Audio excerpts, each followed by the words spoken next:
હાલ જે જન્મ મરણની તમામ કામગીરી છે એ ભારત સરકારના આદેશ મુજબ તમામ પ્રકારે ડિજિટાઇઝ થવું જોઈએ અને અરજદારોને ક્યાંય પણ જવું હોય તો એને ડિજિટલ માધ્યમથી પ્રમાણપત્રો મળી રહે એ સેવા હેતુ કેન્દ્ર સરકારે સિવિલ રજિસ્ટ્રેશન સિસ્ટમ નોંધણીની પ્રક્રિયા શરૂ કરેલ છે, જે વેબ બેઝ કામગીરી થાય છે.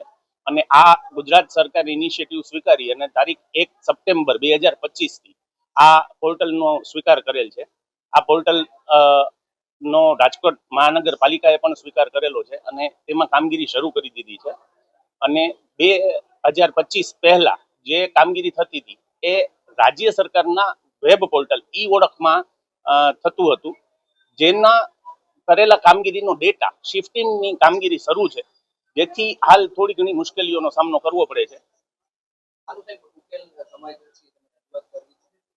હા, આની રજૂઆત થયેલી છે અને રાજ્ય સરકારના તમામ અધિકારીઓ આની પાછળ કાર્યરત છે અને સત્વરે આ પરિસ્થિતિનો ઉકેલ આવી જશે.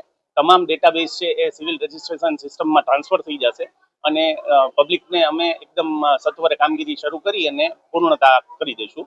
કોઈ નિશ્ચિંત રહેજો, પબ્લિકને કોઈ પરેશાની નહીં આવવા દઈએ.